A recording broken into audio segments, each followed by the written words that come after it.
Welcome to ArashanShai.in YouTube channel. இன்றைய சபைகளையும் சரி வீடுகளையும் சரி நிறைய பேர் ரொம்பவே கட்டாயப்படுத்தி தான் எல்லா திங்ஸும் செய்ய வைக்கிறாங்க.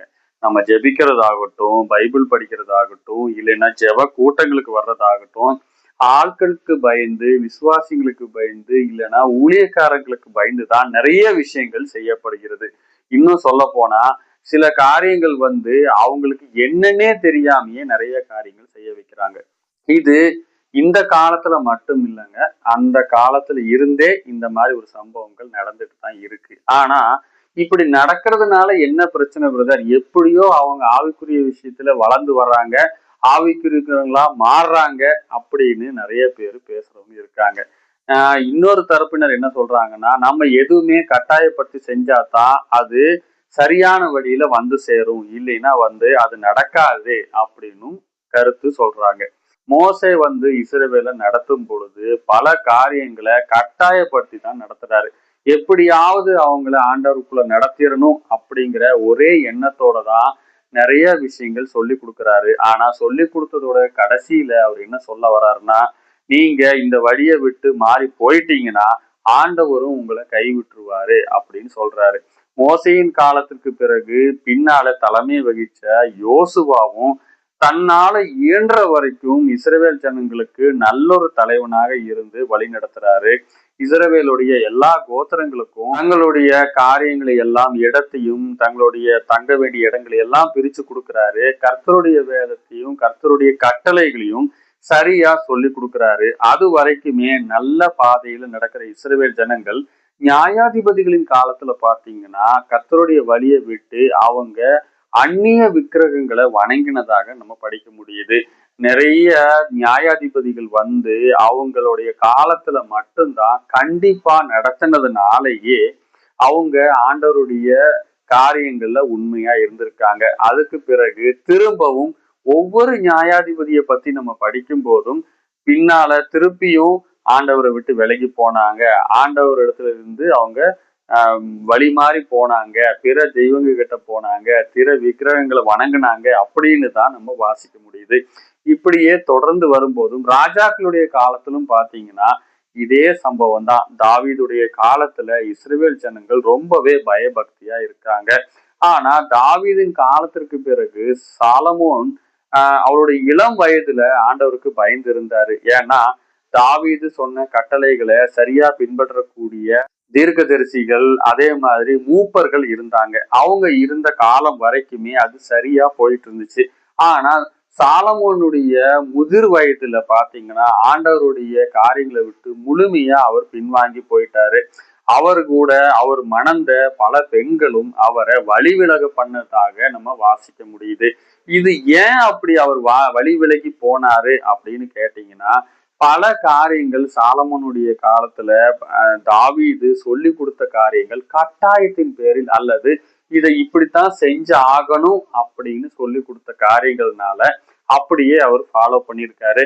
அதற்கு பிறகு ஒரு கட்டத்துல அப்படி சொல்லி கொடுக்க ஆளே இல்லை அப்படிங்கிற நிலைமை வந்த போது இமீடியட்டா தேவ சமூகத்தை விட்டு அவர் விலகிடுறாரு. அந்நிய தெய்வங்களுக்கு கூட அவர் ஆலயங்களையும் கோயில்களையும் கட்டினதாக கூட நம்ம வாசிக்க முடியுது. ஆனா யாக்கோபுடைய வீட்டுல வளர்ற யோசேப்பை பாத்தீங்கன்னா சின்ன வயசுல இருந்தே ஆண்டவரை குறித்த எல்லா காரியங்களையுமே அவராகவே பார்த்து கற்றுக்கொள்கிறார். இதனால என்ன வித்தியாசம் அப்படின்னு கேட்டீங்கன்னா, சாலமோனுக்கும் யோசேப்புக்கும் நிறைய வித்தியாசம் இருக்கு. யோசேப்பு வீட்டுல ரொம்ப செல்ல பிள்ளையா வளர்றாரு.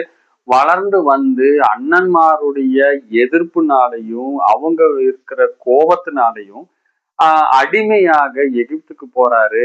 ஆனா அடிமையா எகிப்துக்கு போய் அங்க எந்த தப்பு செய்யக்கூடிய எல்லா காரியங்களும் அங்க தப்பும் செய்யாம செய்யாத தப்புக்கு தண்டனையும் அனுபவிக்கிறாரு. ஆனாலும் ஆண்டவரை விட்டு விலகாத அவரு கடைசி வரைக்கும் கர்த்தருக்கு ரொம்பவே உண்மையா இருக்கிறாரு. ஆண்டவரும் யோசேப்போடவே இருக்கிறாரு. யோசேப்பு எப்பெல்லாம் காரியங்களை கேட்கிறாரோ, அவர் சிறைச்சாலையில் இருந்தாலும் சரி, சிங்காசனத்துல இருந்தாலும் சரி, அவர் சொல்ற காரியங்கள் எல்லாமே சரியா இருக்கு. ஏன்னா அவர் ஆண்டவருக்கு பயந்து ஜீவிக்கிறாரு. ஆனா சாலமோனுடைய காலங்கள் டோட்டலாவே டிஃபரெண்டா இருக்கு. இதுக்கும் அதுக்கும் என்ன வித்தியாசம் அப்படின்னு கேட்டீங்கன்னா, ஆவிக்குரிய காரியங்கள் கட்டாயப்படுத்தி செய்யப்படுகிறதுனால சாலமோனுக்கு அந்த கட்டாயம் நீங்கின பிறகு அவரால அதுல கான்சென்ட்ரேட் பண்ணவும் முடியல. தேவ பயமும் அவரை விட்டு போயிருது. ஆனா யோசேப்புடைய காலத்துல என்ன நடந்திருக்கு அப்படின்னு கேட்டீங்கன்னா, அவர் மானசீகமா ஆண்டவர் இடத்துல பயம் இருந்துச்சு. ஆண்டவருக்கு பிடிக்காத காரியங்களை நான் செய்ய மாட்டேன் அப்படிங்கிற ஒரு மன உறுதியோட வாழ்ந்திருக்காரு. இதனால அவரால கடைசி வரைக்குமே ஆண்டவரை பின்பற்ற முடியுது. இதே காரியம்தான் ஆபிரகாம் ஈசாக்குடைய வாழ்க்கையிலும் நடக்குது. என்னதான் யாருமே நம்மளை பாக்குறதுக்கு இல்லைன்னாலும் ஆண்டவர் என்னை காண்கிறார் அப்படிங்கிற அந்த பயத்தோட தான் அவங்க 2 பேருமே வாழ்ந்திருக்காங்க. இதனால எந்த விதமான பாவத்திலையும் போய் விழுகாம அவங்க தங்கள் ஜீவியங்களை பாதுகாத்திருக்காங்க. அதே போல தானியேல் அப்படிங்கிற ஒரு நபரை நம்ம பார்க்க முடியுது. தானியேலை பத்தி நம்ம பார்க்கும்போது எந்த ராஜ்யத்துல அவர் பிடிக்கப்பட்டு போகிறாரோ, நெபுகாத்நேசர் அந்த ராஜ்யத்துல அவர் பிடிக்கப்பட்டு போறாரு. ஆனா அந்த சாம்ராஜ்யத்துல மட்டுமே அவர் உண்மையா இருக்கல. அவருடைய நண்பர்களும் அப்படி இல்லை. தங்களை சுற்றிலும் தங்களுடைய தகப்பனோ தாயோ யாருமே இல்லை, தங்களுக்கு தெரிந்த யாருமே இல்லை. இன்னும் சொல்ல போனா தங்களோட சேர்ந்து சிறையில் பிடிபட்ட சிறைகளாக பிடிக்கப்பட்ட எல்லா பிள்ளைகளுமே இமீடியட்டா ராஜ உத்தரவுக்கு இமீடியட்டா ஒப்பு கொடுக்குறாங்க. ராஜாவுடைய உணவை சாப்பிட்றதுக்கு அவங்க ஒத்துக்கிறாங்க.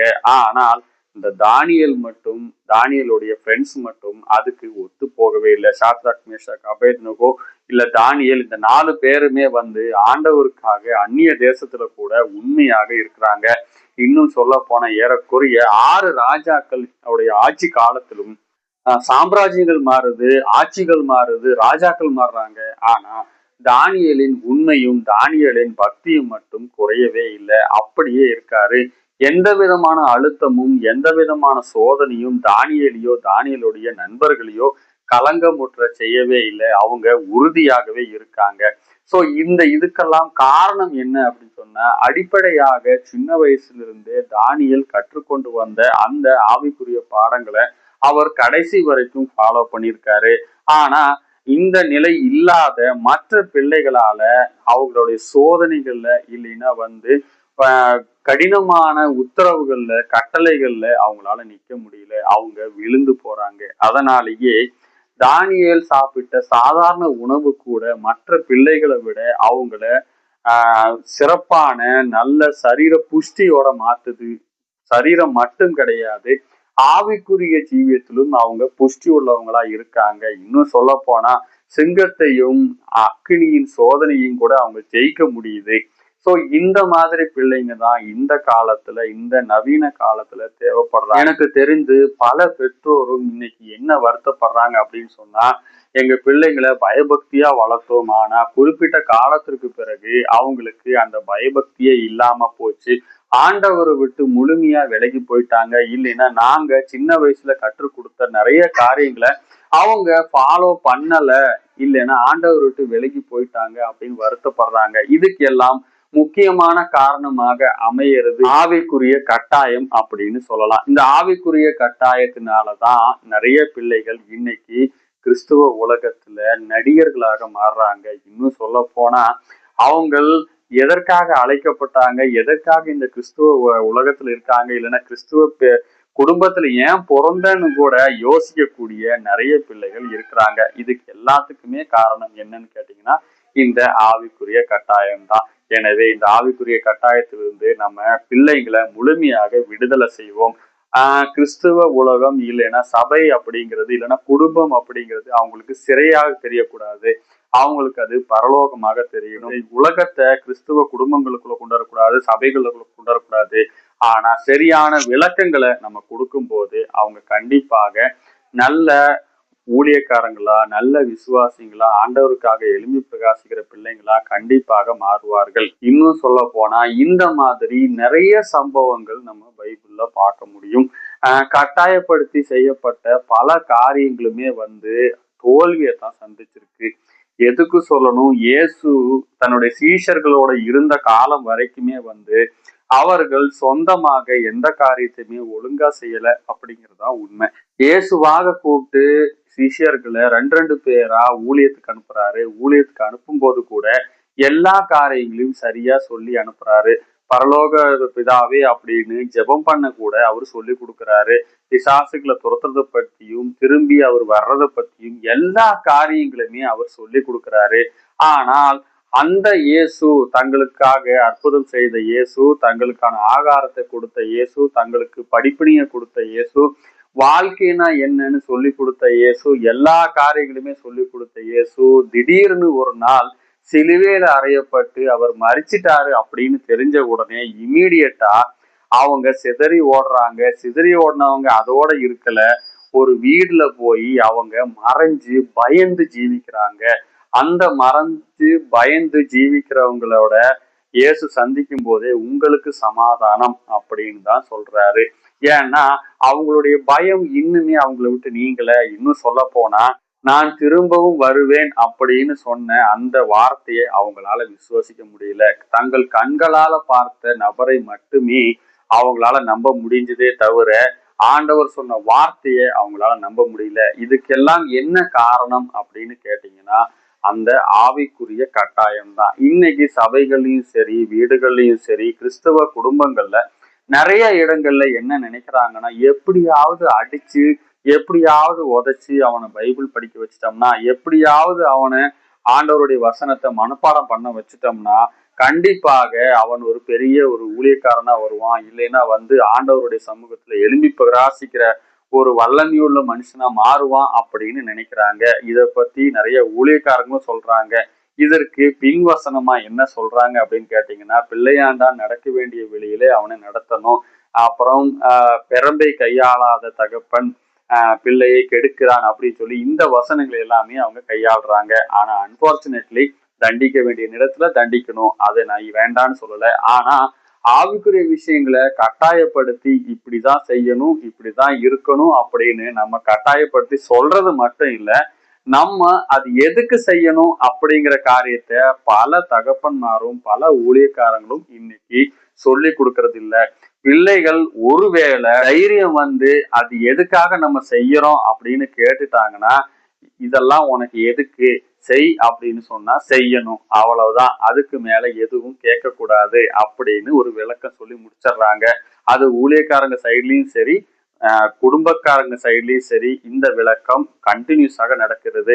ஸோ இது நடக்கிறதுனால என்ன நடக்குதுன்னா, நிறைய பிள்ளைகள் இன்னைக்கு நவீன கால கிறிஸ்டியன்ஸ் நிறைய பேருக்கு வசனம் தெரியும், பைபிள் தெரியும், இயேசுவ தெரியும், ஆனா ஏன் கர்த்தருக்கு பயப்படணும்னு தெரியாது. கர்த்தருக்கு பயன்பட்டா ஞானத்தின் ஆரம்பம்னு தெரியும், ஆனா கர்த்தருக்கு எதுக்கு பயப்படணும்னு தெரியாது. ஏன்னா நான் எதுக்கு பயப்படணும், எங்க அப்பா எனக்காக ஜெபிக்கிறாரு, இல்லைன்னா எங்க தாத்தா எனக்காக ஜெபிச்சுக்குவாரு, எங்க பாஸ்டர் எனக்காக ஜெபிச்சுக்குவாங்க, நான் ஜெபிக்காட்டியும் நான் பாவியா இருந்தாலும் பரவாயில்ல, இன்னொன்னு நான் பாவம் செஞ்சாலும் நான் போய் மன்னிப்பு கேட்டா ஆண்டவர் மன்னிச்சிருவாரு, அவர் மன்னிப்பில் தயவு பெருத்தவர் அப்படின்னு அந்த மாதிரி தான் எடுத்துக்கிறாங்களே தவிர ஆண்டவருக்கு பயப்படுகிற பயம் இல்லை. இதே மாதிரி நான் செய்கிற காரியங்கள், நான் இன்னைக்கு பைபிள் படிக்கிறேன் அப்படின்னு சொன்னா அதுக்கான காரணம் என்ன, இல்லைன்னா நான் ஆண்டவரை தேடணும், அதுக்கான காரணம் என்ன, இல்லைன்னா நான் சர்ச்சுக்கு போகணும், எதுக்கு போகணும் அப்படின்னு தெரியாது. இதனாலேயே நிறைய கிறிஸ்டியன் ஃபேமிலிஸ்ல எல்லாருமே ஒரு மந்தமான நிலைமை, இல்லைன்னா எல்லாருமே ஒரு சிலைகளாக மாறிடுறாங்க. தாங்கள் என்ன செய்யறோம்னு தங்களுக்கே தெரியாம அவர்களாக நடக்கிறாங்களே தவிர யாரோடையோ ஒரு நடத்திப்பின்படி நடக்கிறாங்களே தவிர ஆண்டவருடைய நடத்திப்புக்குள்ள அவங்க வர்றதில்லை, பரிசுத்தாவியானவருடைய ஏவுதலுக்குள்ள அவங்க வர்றதில்லை. பைபிளை டெய்லி படிச்சுட்டா அவங்க ஆவிக்குரியவங்க, இல்லைன்னா வசனங்களை மனப்பாடமா சொல்லிட்டா அவங்க ஸ்பிரிச்சுவல் லைஃப்ல உயர்ந்தவங்க, இல்லைன்னா தங்களுக்கு தெரிஞ்ச வசனங்களை எல்லாம் சொல்லி தங்களுடைய மூதாட்டியர்களுடைய காரியங்கள் எல்லாம் சொல்லிட்டாலே அவங்க பயங்கரமான ஸ்பிரிச்சுவல் ஆளுக அப்படிங்கிற ஒரு நினைப்பு இன்னைக்கு நிறைய கிறிஸ்டின் ஃபேமிலியில இருக்கிறதுக்கு காரணமே இந்த ஆவிக்குரிய கட்டாயம் தான். ஸோ இது மாதிரி செய்யறதுனாலதான் நிறைய பேர் இன்னைக்கு 14 வயசு ஆயிடுச்சு, இல்லைன்னா 15 வயசு ஆயிடுச்சு, இல்லைன்னா பையன் 10th முடிச்சுட்டான், இனிமேல் ஞானஸ்தானம் கொடுத்துடணும், டேய் போய் ஞானஸ்தானம் எடு அப்படின்னு இமீடியட்டா ஞானஸ்தானம் எடுக்க வச்சிடுறாங்க.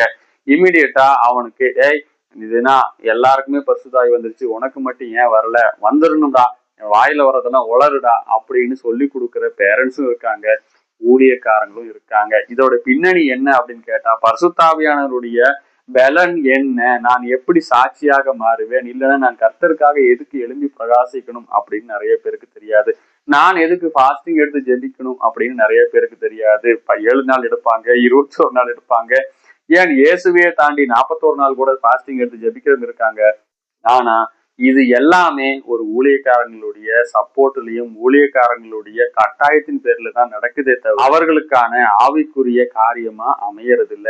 இதற்கு முக்கியமான காரணம், நிறைய பேருக்கு நிறைய விஷயங்கள் தெரியாமையே அவங்க செஞ்சுட்டு இருக்காங்க. யாரோடையோ நடத்திப்புல செய்யறதுனால அவங்களுக்கு எதுவுமே புரியாம செய்யறாங்க. பட் இதனால என்ன ஆகுதுன்னா, அடுத்த தலைமுறை கண்டிப்பாக பெரிய ஒரு சறுக்கலை சந்திக்கும். அதாவது ஒருவேளை இவர்கள் யாராவது ஆண்டவரை விட்டு இல்லைன்னா ஆண்டவரால நடத்தப்படுகிற காரியங்களை அவங்க ஆட்களை விட்டு இவங்க விலகும் போது, இல்லைன்னா தனிமையா போகும்போது நிறைய பேரு ஆண்டவரே எனக்கு தேவையில்லை, எனக்கு சுதந்திரம் கிடைச்சிருச்சு அப்படிங்கிற ஒரு ஃபீல்ல வந்துடுறாங்க. நான் நிறைய சண்டே ஸ்கூல் பிள்ளைங்க கூட அதே மாதிரி யூத்ஸ் கூட பேசும்போது நிறைய பேர் சொல்ற விஷயங்கள் என்ன அப்படின்னு கேட்டீங்கன்னா, இந்த கட்டாயம் எங்களுக்கு இருக்கு, இந்த கட்டாயத்தினாலதான் நாங்க சர்ச்சுக்கு வரோம், இந்த கட்டாயத்தினாலதான் நாங்க சண்டே ஸ்கூல் படிக்கிறோம், இல்லைன்னா இந்த கட்டாயத்தினாலதான் பாஸ்டர் எங்களை திட்டுறாரு, இல்லைன்னா எங்க வீட்டுல திட்டுறாங்க, அதனாலதான் நாங்க வர்றோம்னு சொல்றாங்க. சமீபத்துல ஒரு கல்லூரியில சேர்ந்த ஒரு ப்ரொஃபசர் கிட்ட பேசிட்டு இருக்கும்போது அவங்களும் சொன்ன விஷயம் என்னன்னா, வெளியூர்கள்ல இருந்து வந்து இங்க படிக்கிற நிறைய பிள்ளைகள் சர்ச்சுக்கு வர்றது இல்லையே, ஏன் அப்படின்னு கேட்கும்போது அவங்க சொன்ன ஒரு சோகமான விஷயம் என்னன்னா, வீட்டுல பயங்கரமான ஸ்பிரிச்சுவலா இருக்கிற மாதிரி நடிக்கக்கூடிய பிள்ளைகள் தாங்கள் ஊரை விட்டு வெளியே வரும்போது ஒரு சிறைச்சாலையிலிருந்து வெளியே வந்தது போல உணர்கிறார்கள். அதனால அவங்களுக்கு ஆண்டவரும் தேவையில்லை, ஆண்டவருடைய வசனமும் தேவையில்லை, சர்ச்சும் தேவையில்லை. கேட்கும் போது எல்லாம் ஏதாவது ஒரு கதை சொல்லி இப்படி ஆயிடுச்சு அப்படி ஆயிடுச்சு, இன்னைக்கு போக முடியல, இல்லைன்னா போயிருந்தேன் ஊழியக்கார பார்க்க முடியல, வசனம் கேட்டேன் ஆனா எனக்கு மறந்துருச்சு அப்படின்னு நிறைய விஷயங்கள் பொய்யாக சொல்லுகிறார்களே தவிர அவர்கள் வாழ்க்கையில் ஆண்டவரை அவர்கள் உண்மையாக பின்பற்றுவது இல்லை. ஒரு கட்டாயத்தின் பேர்ல தான் பின்பற்றுறாங்க. இதனால நிறைய பேருக்கு கிறிஸ்டியானிட்டினா என்னன்னே தெரியாம வாழ்றாங்க. வெளியே ஒரு வேஷமும் வீட்டுக்குள்ள இன்னொரு வேஷமும் சர்ச்சில் இன்னொரு வேஷமும் போடுறாங்க அப்படின்னு ரொம்பவே வருத்தமா சொன்னாங்க. ஸோ இந்த மாதிரி காரியங்கள் நம்ம தலைமுறையில நம்ம பிள்ளைங்களுக்கு இல்லைன்னா நமக்கு தெரிந்த நம்ம சபை பிள்ளைங்களுக்கு வரக்கூடாது. அப்படின்னா அதற்கான தெளிவான விளக்கங்களை கொடுக்க வேண்டியிருக்கு. நிறைய காரியங்கள் அவங்க கேட்கும் போது சந்தேகங்கள் கேட்கிற பிள்ளைங்களை திட்டக்கூடாது, சந்தேகங்களுக்கு கேட்கிற பிள்ளைங்களை நம்ம கண்டிக்க கூடாது. நாம சொல்ற காரியங்கள் ஜெபிக்கணும் அப்படின்னு சொல்றதுக்கு முன்னாடி ஜெபிக்கிறதுக்கான முக்கியத்துவத்தை பத்தியும் எதுக்கு ஜெபிக்கணும்னு பத்தியும் நம்ம தனிப்பட்ட முறையில ஆண்டவரோட ஐக்கியத்தை பாராட்டணுங்கிறத பத்தியும் ஆண்டவர் நம்மளை காண்கிறது நம்ம எப்படி உணர முடியும் அப்படிங்கிறத பத்தியும் தெளிவுபடுத்த வேண்டி இருக்கு. இன்னைக்கு நிறைய ஊழியக்காரங்களுக்கு சபையில கூட்டம் சேர்ந்தா போதும், நிறைய விசுவாசிங்களுக்கு பிள்ளைங்க சபையில எழும்பி பிரகாசிக்கிறதா மியூசிக் வாசிக்கிறதாவோ அல்லனா பாட்டு பாடுறவங்களாவோ அல்லனா பைபிள் வாசிக்கிறவங்களாவோ முந்திக்கிட்டு படிச்சுட்டாலே போதும் நம்ம பிள்ளைங்க ஸ்பிரிச்சுவலா இருக்காங்கன்னு நினைக்கிறாங்க. ஆனா அவங்க நிறைய பிள்ளைகள் நிறைய பேரு நம்ம முன்னாடி ஆக்டிங் தான் பண்றாங்களே தவிர அவங்க உண்மையாவே ஆண்டவரை பின்பற்றல அப்படிங்கிறதுதான் ரொம்ப சோகமான விஷயம். ஸோ இன்னையிலிருந்து நம்ம பிள்ளைகள், நமக்கு தெரிந்த பிள்ளைகள், நம்ம சண்டே ஸ்கூல் எடுக்கிற பிள்ளைகள் இல்லைன்னா நமக்கு தெரிந்த சபை பிள்ளைகள் நம்ம கிட்ட குறிப்பிட்ட காரியங்களை குறிப்பிட்ட ஆவிக்குரிய காரியங்களை பத்தி நம்ம கிட்ட கேள்விகளை எழுப்பும் போது இமீடியட்டா நம்ம அதுக்கான பதில்களை சொல்லி கொடுப்போம். நமக்கு தெரியாவிட்டாலும் அதற்கான ஊழியக்காரங்க கிட்ட கான்டாக்ட் பண்ணி இமீடியட்டா அந்த சந்தேகங்களை தீர்ப்போம். அவங்க ஆண்டவரை தனிப்பட்ட முறையில தெரிஞ்சுக்கிறதுக்கு உதவி செய்வோம். மாறாக இந்த மாதிரி நீ கேள்விகளை கேட்கக்கூடாது, இத என்ன சொல்லியிருக்கோ அது போல செய்யணும் அப்படின்னு சொல்லி கொடுக்குற அந்த முட்டாள்தனமான கட்டாயப்படுத்துகிற அந்த பழக்கத்தை இமீடியட்டாக நம்ம குறைக்க வேண்டியிருக்கு. அப்படி குறைக்காத பட்சத்துல நம்ம முன்னாடி நடிக்கிற பிள்ளைகள் நம்மளுடைய மரணத்திற்கு பிறகு இல்லைன்னா நம்மளை விட்டு அவர்கள் தூரமாக போகும்போது ஆண்டவரை விட்டு விலகிறது ரொம்பவே கம்பல்சரி நடக்கக்கூடிய விஷயமாக அமையும். எனவே இந்த காரியத்துல ரொம்பவே ஜாக்கிரதையா இருக்க வேண்டியது ரொம்பவே அவசியம். இதையெல்லாம் விட்டுட்டு கர்த்தர் ஆவியில எழுப்புதலை கொண்டு வரணும், தேசத்துல எழுப்புதலை கொண்டு வரணும்னு ஏங்கி ஜெபிக்கிற நிறைய பேர் இருக்காங்க. அவங்களுக்கு எல்லாருக்குமே நான் சொல்லக்கூடிய விஷயம் என்னன்னா, அஸ்திவாரம் சரியா இல்லாம, ஆண்டவரோடு இருக்கிற ஐக்கியம் சரியாக இல்லாம, நம்ம எவ்வளவு பெரிய பில்டிங் கட்டினாலும் அது தாங்காது. கண்டிப்பாக அது ஒரு நாள் சரிஞ்சு கீழே விழுகும். சோ கீழே அஸ்திபாரம் இல்லாம, ஆண்டவரோட ஐக்கியம் இல்லாம, ஆண்டவருக்குள்ள உறுதியா இல்லாம நம்ம எவ்வளவுதான் பில்டப் கொடுத்தாலும் ஒரு நாள் அது கவிழ்ந்து விழுகும். அதனால இந்த காரியத்தை நம்ம கட்டாயப்படுத்த வேண்டியிருக்கு. நமக்கு தெரிந்த எல்லா பிள்ளைங்களுக்கும், நமக்கு தெரிந்த எல்லா சத்தியங்களையும் மற்றவங்களுக்கு சொல்லிக் கொடுப்போம். நமக்கே சில சந்தேகங்கள் இருந்துச்சுன்னா இமீடியட்டாக ஊழியக்காரங்களை காண்டாக்ட் பண்ணி கேட்போம். ஒருவேளை ஊழியக்காரங்க சொல்ல அப்படின்னு சொன்னா நமக்கு தெரிந்த மற்ற ஊழியக்காரங்க கிட்ட அதற்கான சந்தேகங்களுக்கான விடைகளை இமீடியட்டாக வாங்கிக் கொள்வோம். அப்படி வாங்கினால் மட்டுமே நம்மளுடைய ஸ்திரத்தன்மை உறுதியாக இருக்கும். கிறிஸ்டியானிட்டியில தெளிவும் அமையும். நம்மளை யாருமே அசைக்க முடியாத ஒரு உறுதியான கண்மலையின் மேல நம்ம வீடுகளை கட்ட முடியும். இல்லாவிட்டால் கண்டிப்பாக காற்றும் கோலும் மழையும் பெய்யும் பொழுது நம்மனால நிக்க முடியாது. கண்டிப்பாக நம்மளுடைய வீடுகள் அடித்து கொண்டு போகப்படும். எனவே இந்த காரியத்துல நம்ம உறுதியா இருப்போம். கர்த்தருக்காக எழும்பி பிரகாசிப்போம். அடுத்த தலைமுறையை ஆண்டவருக்காக உருவாக்குவோம். கட்டாயப்படுத்துகிறோம் அப்படிங்கிற அந்த கண்டிஷனா வளர்க்குறோம், கட்டாயப்படுத்தி வளர்க்குறோங்கிற அந்த மனப்பான்மையை இமீடியட்டா நம்மளுடைய மனதிலிருந்து மாற்றுவோம். நம்ம சபைகளிலிருந்து மாற்றுவோம். அதே போல நம்ம ஊழியங்களிலிருந்து கூட மாற்றுவோம். கர்த்தருக்காக ஒருங்கிணைந்து பெரிய சேனையாக எழுந்து நிற்போம். கர்த்தர் நமக்கு உதவி செய்வாராக. இந்த வீடியோ உங்களுக்கு பிரயோஜனமா இருந்திருக்கும்னு கர்த்தருக்குள்ள விசுவாசிக்கிறேன். இதே போன்ற வீடியோக்களை தொடர்ந்து கேட்க அரேசன்ஷைன்.in இணையதளம் அப்படிங்கிற இந்த யூடியூப் சேனலை சப்ஸ்கிரைப் பண்ணிக்கோங்க. இதே போல உங்களுக்கு தெரிந்த எல்லா நண்பர்களுக்குமே இதை பகிருங்க. கர்த்தர் உங்களை ஆசீர்வதிப்பாரா.